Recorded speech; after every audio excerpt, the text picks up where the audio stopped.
companies who post entry-level jobs but require you to have 8 years of experience, I hope you have a horrible day. And I hope your company falls to shit. Because what? It's not entry level if I need 5 years of experience in the field. That defeats the point of it being entry level. Entry level is to give people a chance who have never been in that field before. And all jobs are teachable. This is stressful and it's draining to keep scrolling through LinkedIn, scrolling through Indeed, scrolling through these job sites, and then to keep getting those email rejections and to still have a positive attitude. And even if you're lucky to get an interview, you have to try to dust off all that negative stress energy that you was building up from the hundreds of rejections. This is your sign. If you've been like on the job hunt, you've been interviewing for jobs freaking every single day for the past few months, and you're just getting nowhere, and you're not really like, you're not feeling like you can actually get a job right now.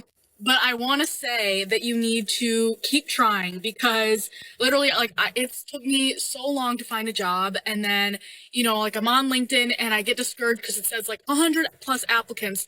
But I guess that actually just means that 100 plus people have clicked on it and not necessarily applied. I will not apply. I will not waste my time applying for a job that has hundreds of applicants. I will use the LinkedIn feature to only see less than 10 applicants or a small pool of applicants, and only find jobs that were just posted recently so that you can be one of the top applicants. I always make sure that I'm one of the top applicants and I'm one of the first to apply.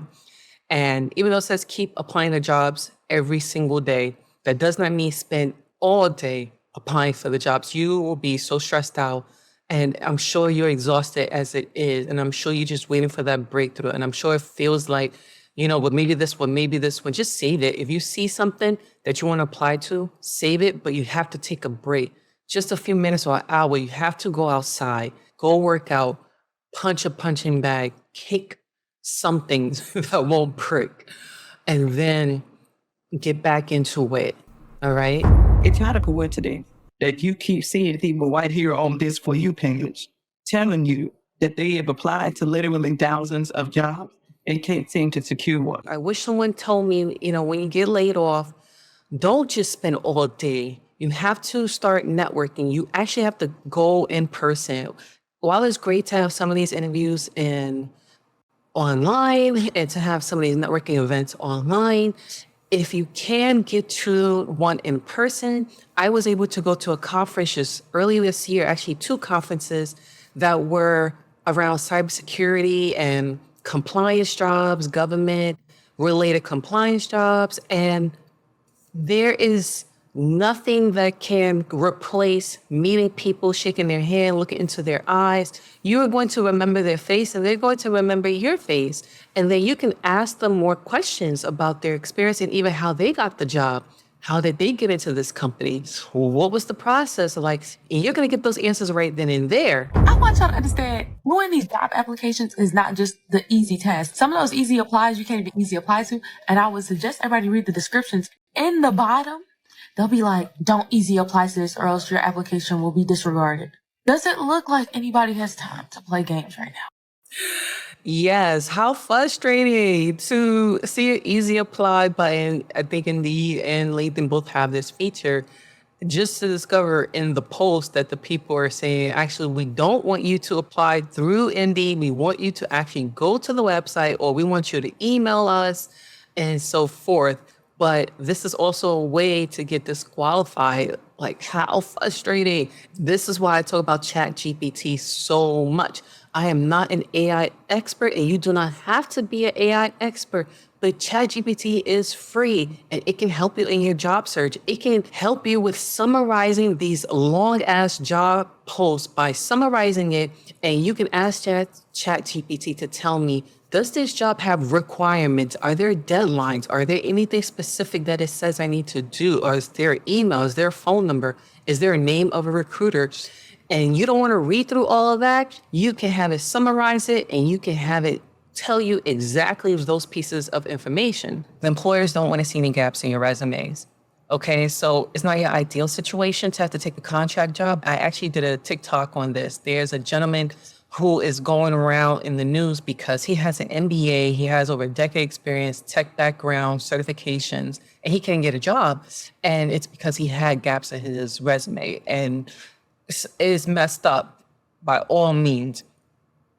But if the option comes, if a company actually reaches out to you, it's bad enough you can't even hear back. But if they actually reach out to you, I would take it. I would take that just so I don't have the gaps.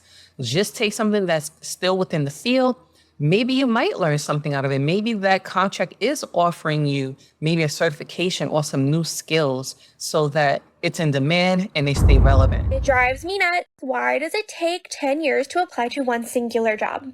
One singular job. It's a full-time job just applying to jobs to find another job. First, you have to find a good job listing and ones that aren't scams. You can't just use Indeed. You can't just use LinkedIn. You got to like scour the internet. And then when you find the job listing, you have to go to the company's actual website and click their careers page and find the job listing there and apply through the company website. Got to do all the digging. You can't just do like easy apply on Indeed or LinkedIn or anything like that. Nothing can be easy about finding a job. They have to make it as hard as possible for you. ChatGPT can also help you with this because you can put in the ChatGPT and the AI to give you a list of companies that are hiring, along with the link to the job post, job ID, the job ID number, the titles, and it should give you a list. If not ChatGPT, you can also try the Google Gemini AI. You can try using that. You know, I have to say, with all this innovation with them making the AI better, there were some features early on in their first iteration that was better. I remember using ChatGPT and Google Gemini earlier on, and it gave me actual links that worked to companies, to different types of organizations, nonprofit, public sectors, in my local community that hire for certain types of roles. And now the links don't work, or it's not giving you the links. It's not giving the job ID anymore as much. So play around with both of those websites and tell me what you find. Just because the job is new does not mean you have to stay there. There's a lot of lying going on in the job search, the hiring process right now. And the lies are not just coming from candidates. The lies are coming from the company itself. They're coming from the hiring managers. They're coming from human resources. They spend a lot of time lying about the realities of that position, what that job entails.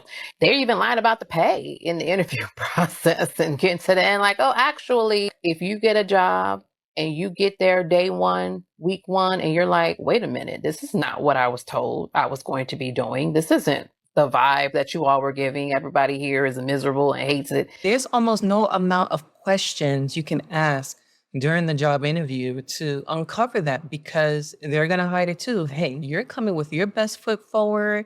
You're trying to minimize your flaws or what may be perceived as a flaw. And guess what? They are doing it too. So they're going to tell you the best parts about working with them. They're going to say, oh, yeah, we got an open door policy. We got work-life balance.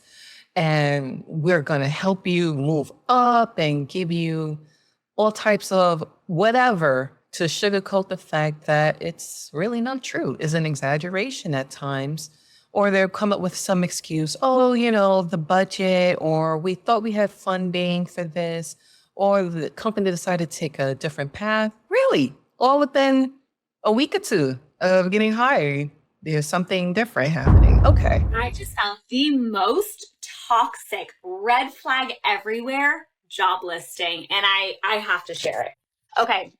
I won't tell you what the company is, but I am reading word for word from their job listing. If you get overwhelmed easily and your life is a mess, Really? this isn't for you. Oh, that can't be real. That can't be. Oh, and speaking of, that can't be real.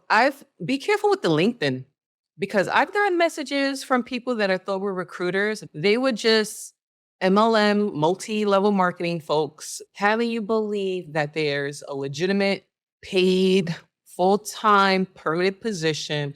Be careful. Make sure you click on that person's profile, look for an actual company, look up the company, and make sure it's not an MLM. If you're looking for a cushy job with tons of time off, healthcare benefits, ping pong tables, and the ability to switch off when you leave the office, this isn't for you. Working at requires you to be a winner, not a whiner. We're looking for high performers who are so effective, they can do the work of 2 people without breaking a sweat. He is not the luxury line. I hate this under pressure.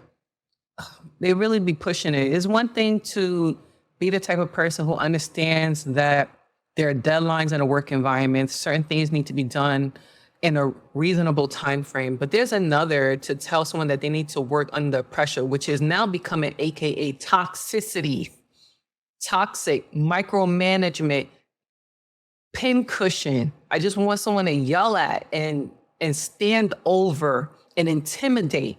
No one's putting up with that no more.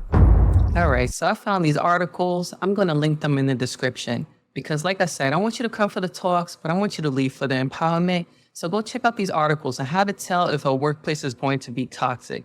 All right, because we are desperate. We need a job. You're trying to get promoted. You're trying to move up. You got bills to pay. You got a family to take care of, but you don't want to sell your soul and you don't want to be miserable. So check out these articles. Got one here from the Harvard Business Review and the other one is from Forbes. I'm going to link those in the description. Tell me if they were helpful. Tell me what your experience has been during this job market. I know it's crazy, it's insane right now, but we don't want to fall into a toxic situation, right? We can rant, we can complain, we can express our frustrations, but we don't want to be stuck there. We want to walk away with some tools and hopefully next day it'll be better. So I'll see you in the next video. Be sure to like, share, and subscribe if you get value out of this. See you soon.